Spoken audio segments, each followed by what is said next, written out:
प्रणाम दोस्तों। स्वागत है आपका मेरे इस YouTube चैनल साहित्य सागर में। दोस्तों, आज मैं आपके लिए लेकर आई हूँ मालती जी जोशी की एक लोकप्रिय कहानी यथार्थ से आगे। दरवाज़ा मैंने खोल तो दिया, किंतु वहीं पर खड़ी की खड़ी रह गई, जड़वत। क्षण भर प्रतीक्षा करने के बाद उन्होंने ही पूछा, अंदर आ जाऊं? तब कहीं होश में आ मैंने दरवाज़ा छोड़ा। सोफे पर बैठकर वे रुमाल से पसीना पोंछने लगे। सफ़र की थकान चेहरे पर स्पष्ट झलक रही थी।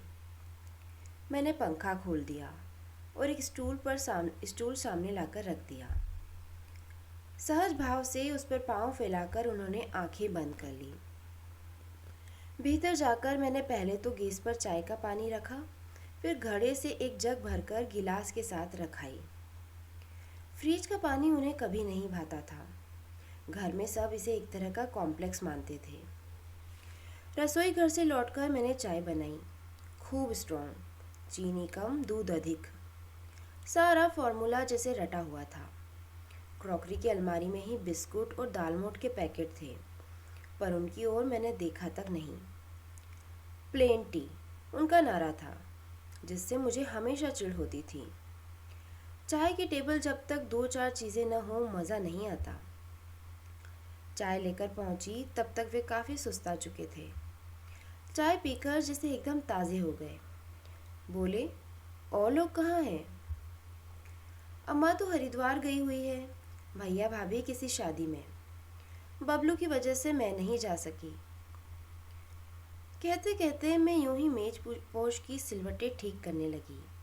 डर था कि कहीं जान न ले कि अम्मा की अनुपस्थिति और बबलू की बीमारी ने मुझे भाभी के साथ हर जगह जाने की मजबूरी से निजात दिला दी है। फिर विषय बदलने की गरज से कहा, खाना तो नहाकर खाइएगा ना? खाना रतलाम में खा लिया था, पर पानी अगर मिले तो नहा ज़रूर लूँगा। मैंने अभ्यस्त हाथों से अटैची खोली।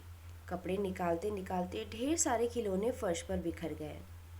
मैंने ऊपर देखा, वे मेरी ही ओर देख रहे थे। खिसियाए हुए स्वर में बोले, बबलू के लिए लाया था, कैसा है अब? जी अब ठीक है, पर उस समय एक बार तो मैं घबरा ही गई थी। हाँ, ये स्वाभाविक भी है, उन्होंने उठते हुए कहा। उन्हें नहाने भेजकर मैंने सब्जी की टोकरियाँ टटोलनी शुरू की। एक और मुझे हंसी भी आ रही थी। कह दिया रतलाम में खा लिया था। होटल का खाना, और वह भी बस अड्डे पर। कभी खाया भी है आज तक? बाहर खाने की बात को लेकर तो पता नहीं कितनी बार झड़प हुई थी, और फिर बिना नहाए कब खाया है? शीलू तो हमेशा पंडित जी कहकर चिढ़ाया करती थी। उस पर आबू में तो 2 बजे तक नहाने की सुविधा नहीं हो पाई थी, पर मजाल है कि एक कोर भी मुंह में लिया हो। वे नहाकर निकले तब तक मैंने लौकी का रायता और भरवा बैंगन तैयार कर लिए थे। प्याजी पुलाव पक रहा था। उन्हें तेल कंघा देते हुए मैंने देखा। कनपट्टी के पास कितने सारे बाल सफ़ेद हो आए थे। वे हंस पड़े। क्या देख रही हो, बूढ़ा हो गया हो ना? बैंक का मरा काम होता ही ऐसा है, दिन भर आके फोड़ो, दिमाग खपाओ। बाल सफ़ेद होंगे नहीं तो क्या होगा? रात को थोड़ी ब्राह्मी की मालिश क्यों नहीं करते? तलवों में लौकी लगाने या गाय का घी मलने से ठंडक रहती है।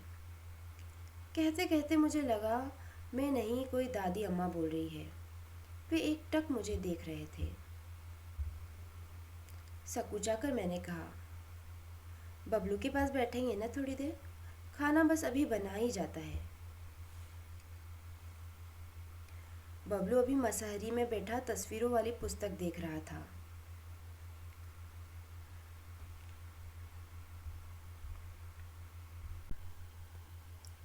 वह कब जग आया पता ही ना चला। हम लोगों की आहट से चौंक कर उसने ऊपर देखा। बड़ी देर तक देखता रहा, फिर धीरे धीरे मेरे कान में फुसफुसाकर बोला, पापा है ना? इस प्रश्न का उत्तर देने के करुण कर्तव्य से उन्होंने उबार लिया और लपक कर उसे गोदी में उठा लिया। मैं फिर वहाँ खड़ी न रह सकी। रसोई मुझे बुला ही रही थी। पुलाव जलने को था। झट उतार कर मैंने अंगीठी पर कुछ कोयले लगाए। तवे पर सिकी रोटियां उन्हें ज़रा भी नहीं भाती। बर्नियाँ टटोल कर उनकी पसंद का, खासकर अम्मा के हाथ का बना कटहल का अचार निकाला। दो फुलके जब बन गए तो मैं थाली लगाकर कमरे में ले गई। देखा, बबलू महाशय पापा को ठोड़ी पर गाल रगड़ते हुए आराम से लेटे हैं। बातें, निरर्थक बातें करने का उन्हें समय नहीं है। मैंने खिलौनों का ढेर उनके सामने पटक कर कहा, देख तो तेरे लिए पापा क्या क्या चीज़ें लाए हैं। लेकिन और दिनों की तरह वह झपटा नहीं, बस अपने आसन पर बैठा देखता रहा। अपनी कृतज्ञता जताने के लिए उसने पापा को जोर से भींच लिया। बस उसका नन्हा सा मन भी जान गया था कि खिलौनों के लिए तो काफ़ी समय पड़ा है। पाँव में जैसे पर लग गए हों। मैं फुलके बनाती रही, देती रही। आखिर जब उन्होंने कहा, कितने दिनों का इकट्ठा खिला रही हो, तब कहीं जाकर मैंने उन्हें उठने दिया। थाली लेकर जब मैं लौटी तो अचानक सामने भैया पड़ गए। अपनी रो में मैंने कार की आवाज़ तक नहीं सुनी थी। भैया का चेहरा तना हुआ था और आवाज़ को प्रयत्नपूर्वक धीमा करते हुए उन्होंने कहा, हजरत अब क्या चाहते हैं। बच्चे को देखने आए हैं, मैंने जैसे दीवार को जवाब दिया। मेरे स्वर से भैया चौंके और चुपचाप बाहर चले गए। पिछले 2 घंटों से जैसे मैं किसी कल्पना लोक में थी। अब मेरे पांव ज़मीन पर आ गए थे। भैया का भी वैसे दोष नहीं था। इनको लेकर उनकी राय कभी अच्छी नहीं थी। इस शादी में दोनों पक्षों में से किसी की भी रजामंदी नहीं थी। हम लोग सामाजिक, मानसिक किसी भी धरातल पर समकक्ष नहीं थे। केवल प्रेम का क्षणिक आवेग ही हमें बांधे हुए था। सबका विरोध मोल लेकर जिस नींव पर हमने दाम्पत्य की नींव डाली थी, शादी के तुरंत बाद ही वह धसकने लगी थी। अपने परिवार का, परिवेश का बिछोह दोनों को ही सहन न हो सका। प्रेम का पहला उफान खत्म होते ही हम गिद्धों की तरह एक दूसरे की कमजोरियों को, घाव को नोचने लगे। बबलू के जन्म से भी इस खाई को भरा नहीं जा सका। दोनों के परिवारों ने इस संबंध को बिगाड़ने में ही अधिक दिलचस्पी ली।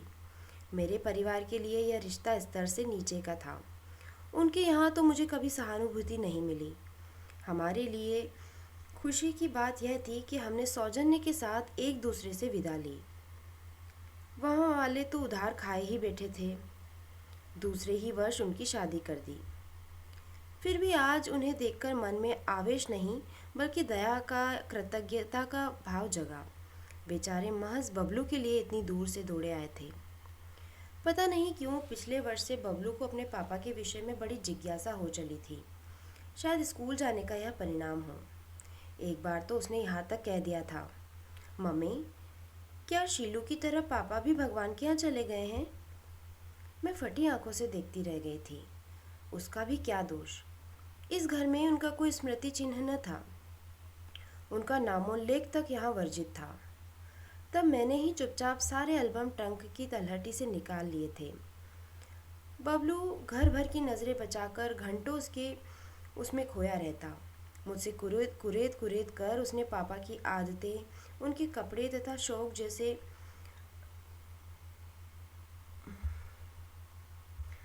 जैसे कंठस्थ कर लिए थे।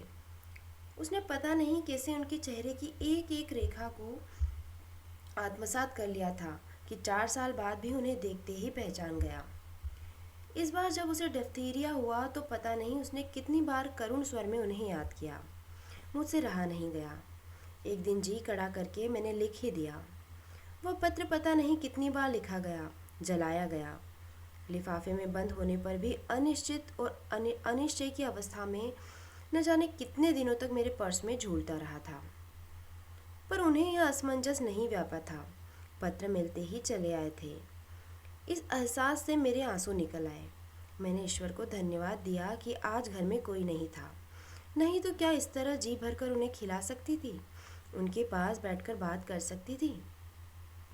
लौटकर कमरे में गई तो देखा, अखबार मुंह पर ढककर वे आराम कुर्सी पर सो रहे थे। मनपसंद भोजन की तृप्ति उनके चेहरे पर थी। मेरी आहट से उनकी तंद्रा टूटी।